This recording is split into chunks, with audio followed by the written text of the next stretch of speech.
নমস্কার, কেমন আছেন আপনারা সবাই? আশা করছি আপনারা সকলে খুব ভালো আছেন এবং সুস্থ আছেন।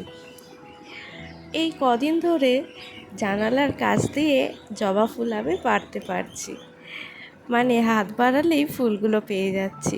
বেশ ভালো লাগছে জানেন। তো সকালে বাসি কাজকর্ম সেরে জামা চেঞ্জ করে নিয়ে ফুল তুলে নিলাম। তারপরে রান্নাঘরে চলে এসেছি, ঠাকুরকে প্রণাম জানিয়ে আগুনটা গ্যাসে জ্বালিয়ে নিলাম। দেখুন, দুদিকে দুটো কড়াই বসিয়ে দিয়েছি।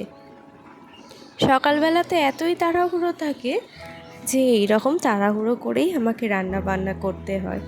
আর দেখুন, মশলার কৌটোটা বের করে দেখি হলুদ শেষ হয়ে গেছে। এই তাড়াহুড়োর মাঝে আবার কৌটোর থেকে হলুদ ঢেলে নিলাম। এরপরে আমি ওই একদিকে ঢ্যাঁড়স আর একদিকে তরকারির আলুটা ভাজতে বসিয়ে দিয়েছি। এই গ্রীষ্মকাল মানেই কী রান্না করব তার একটা বিরাট চিন্তা থাকে। আসলে এই সময় তো ওই ঝিঙে, পটল, ঢ্যাঁড়স ছাড়া আর এইভাবে কিছু পাওয়া যায় না। আর এই গরমে বেশি রিচ খাবারও কিছু খেতে ইচ্ছা করে না। তাই ভাবি হালকা পাতলা করে কী রান্না করব। এদিকে গ্যাসে ওগুলো বসিয়ে দিয়ে এসে আমি দুটো হাঁড়িতে একটু ছাই বুলিয়ে নিচ্ছি। আগে না এই কাজগুলো কিছুই পারতাম না। ওই যে কথাই আছে না, মেয়েরা সব শিখে যায়। ওই দেখতে দেখতে আমিও শিখে গেছি। জানেন, উনুন থেকে ছাইটা এনে যখন জল দিয়ে মাখলাম, বরফের মতন ঠান্ডা হয়ে গেল। জানি না এটা কেন হলো। দেখবেন একদিন উনুন থেকে ছাই তুলে একটু ছায়ে জল দিয়ে যখন মাখাতে যাবেন, দেখবেন ছাইটা এত ঠান্ডা হয়ে গেছে। হাঁড়িতে ছাই বুলিয়ে কিছুক্ষণের জন্য শুকোতে রেখে দিয়ে এসেছি। আর এদিকে আমি চলে এসেছি আবার রান্নাঘরে। ওই যে মাছের মুড়োটা বেশ করে ভেজে নিলাম।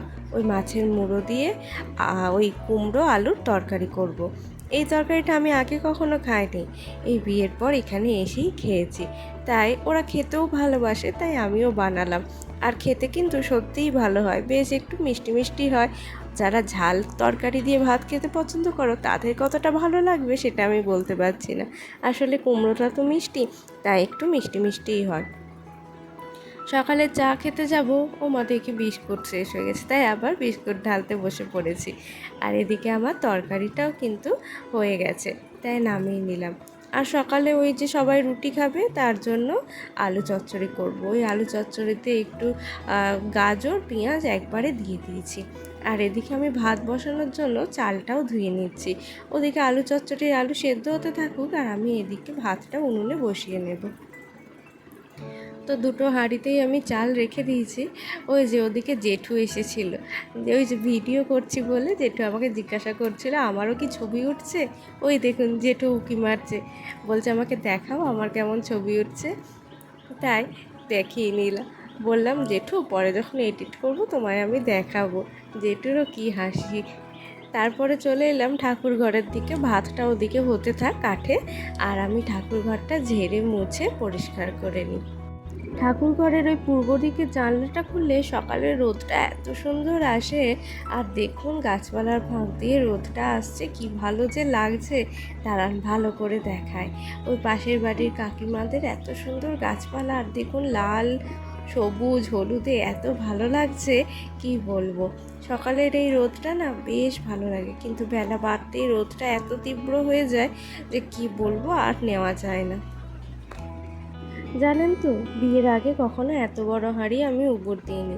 বিয়ের পরপর এসেও পারতাম না, কাউকে না কাউকে ডেকে বলতাম উবর দিয়ে দিতে। কিন্তু একটা সময় পর দেখলাম সবাই নিজেদের কাজে ব্যস্ত, কে আর আমার কাছে হাঁড়ি উবর দিতে আসবে। তাই আস্তে আস্তে এখন শিখে গেছি। শুধু শিখে গেছি বলতে কি, এই যে এরকম গরম ফ্যান যে কতবার হাতে পড়েছে আর হাত পুড়ে লাল হয়ে গেছে তার কোনো ইয়ত্তা নেই। কিন্তু দেখুন আজকে আমি শিখে গেছি। আসলে পারি না, পারবো না, জানি না বলে কোনো কাজই হয় না। আমরা চাইলে সব কিছু করতে পারি, তাই না? এদিকে বড় মার জন্য রুটিটাও আমি করে নিচ্ছি।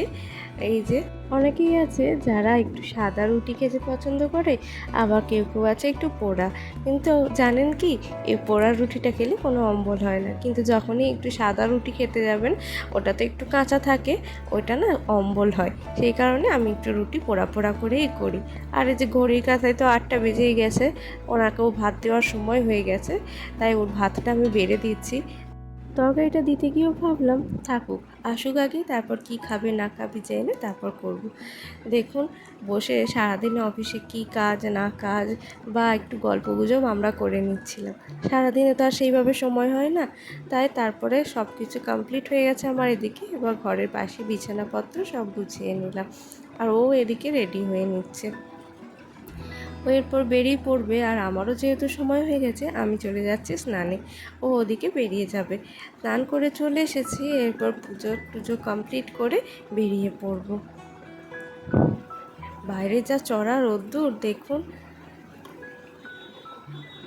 আর আমি ভূতের মতন হয়ে একদম বেরিয়ে পড়েছি। কি করব, একদম এই রোদটা গায়ে লাগানো যাচ্ছে না। দেখুন আমার কি অবস্থা।